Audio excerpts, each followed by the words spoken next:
Presidenta. Buenos días a mis compañeras, compañeros, a quienes nos acompañan en el público y a quienes nos ven por las plataformas digitales. Muy buenos días. A poco más de 2 años de declarada la pandemia de SARS-CoV-2, trajo consigo importantes retos a nivel global, que exigieron de las autoridades medidas emergentes para atenuar los efectos de la crisis sanitaria. Así, con mayor o menor éxito, en las diferentes regiones del mundo se establecieron políticas que partieron desde lo económico hasta la social, utilizando gran parte de las capacidades institucionales, jurídicas y económicas de cada país, y demandando de la clase dirigente un enorme sentido de responsabilidad y voluntad política. En esa tesitura, si bien en nuestro país contamos con un vasto acervo normativo para prevenir, contener y controlar episodios relacionados con la sanidad internacional, lo que nos faltó fue precisamente liderazgo y voluntad, pues lo que caracterizó a nuestras autoridades fue el descontrol, la falta de acciones, desorganización y ausencia de empatía. Privilegiando una política de austeridad, nuestro gobierno federal omitió de forma deliberada realizar gran parte de las acciones que la Ley General de Salud y su reglamento en la materia prevén para este tipo de contingencias. Únicamente esperando con termómetro en mano la llegada del mortal virus, que es contagioso aún antes de que exhiba sus síntomas. En ese sentido, tras las tardías medidas implementadas por la Administración Federal y gracias a los diversos esfuerzos de los sectores públicos y privados en otras partes del mundo, surgieron las primeras vacunas que resultaron en un ánimo esperanzador para poner fin a la tragedia que ha significado la COVID-19. Así, en diciembre de 2020, tras la llegada de las primeras vacunas a nuestro país, recibidas con bombo y platillo, se enarboló la frase misión cumplida. Nada más alejado de la realidad, pues emitidos los lineamientos generales del programa de vacunación, se evidenciaron las graves fallas del sector salud. Fallas que se tradujeron en la desorganización, en la distribución de las dosis, registros electrónicos que se caían y un monopolio clientelar para la importación de estos insumos, y todo esto fue solo el principio. Pues avanzada la campaña de vacunación, más por exigencia de la gente que por eficiencia del gobierno, se puso nuevamente en evidencia la austeridad, pues dentro de la población objetivo jamás se incluyó a los jóvenes y niños. Lo anterior, de origen, resultó hasta cierto punto entendible, con el argumento principal de vacunar a quienes más riesgos mortales tenían, y dada la escasa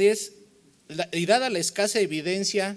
sobre la efectividad de las vacunas y la progresión de los contagios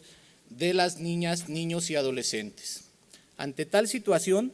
y la insostenible postura del gobierno de no vacunar a los niños y jóvenes, a pesar de que la Organización Mundial de la Salud declaró que con los debidos gramajes algunas vacunas eran seguras para este sector, miles de padres tuvieron que volcarse a los tribunales para exigir la protección al derecho a la salud de sus hijos, encontrándose con una inexplicable contención por parte del gobierno federal, que con el paso de los meses ha tenido que ir cediendo al grado de incluir de mala gana y amparo tras amparo a los adolescentes dentro de la población que debe ser vacunada. Sin embargo,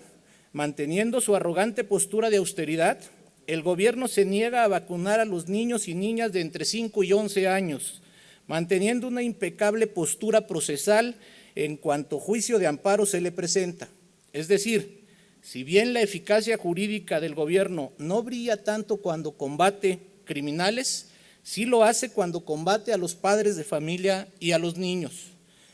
derivándose lo anterior en innumerables recursos de queja por parte del gobierno federal para impedir la vacunación de niñas y niños, y generando entre los tribunales federales posturas encontradas. en donde si el tribunal privilegia el fondo, es decir, el derecho a la salud de los niños, se les concede la suspensión para efectos de ser vacunados. Pero si el tribunal privilegia la forma, le otorga razón a quien no la tiene, el gobierno. Así, al día de hoy se contabilizan diversas contradicciones de criterios pendientes de resolver por el máximo tribunal de esta nación, la Suprema Corte de Justicia, a la espera de que la misma fije uno definitivo respecto a la procedencia de amparar a las niñas, niños y jóvenes para que puedan ser vacunados. En ese sentido, consideramos indispensable y urgente, en ánimo de procurar y proteger el derecho a la salud de nuestras niñas, niños y jóvenes, que la Suprema Corte se pronuncie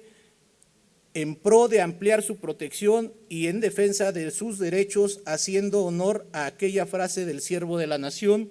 que se reproduce en todas las sedes del Poder Judicial de la Federación. Que todo aquel que se queje con justicia tenga un tribunal que lo escuche, lo ampare y lo proteja contra el fuerte y arbitrario. Por lo anterior y ante la futura resolución de las diversas contradicciones de criterio, en vela de ser resueltas por nuestro máximo tribunal, respecto a la procedencia de la suspensión provisional en amparo relativa a la vacunación de las niñas, niños y adolescentes, las y los diputados que integramos la bancada del PRI nos permitimos someter a consideración de esta honorable asamblea el siguiente punto de acuerdo. Primero, la 65ª legislatura del Congreso del Estado Libre y Soberano de Guanajuato efectúa un respetuoso exhorto a la Suprema Corte de Justicia de la Nación a efecto de que a la brevedad proceda en el ámbito de su jurisdicción constitucional a resolver los criterios definitivos que protejan y procuren el derecho a la salud de las niñas, niños y adolescentes relacionados con el acceso y aplicación a la vacuna contra la COVID-19. Es cuanto, Presidenta. Muchas gracias, diputado.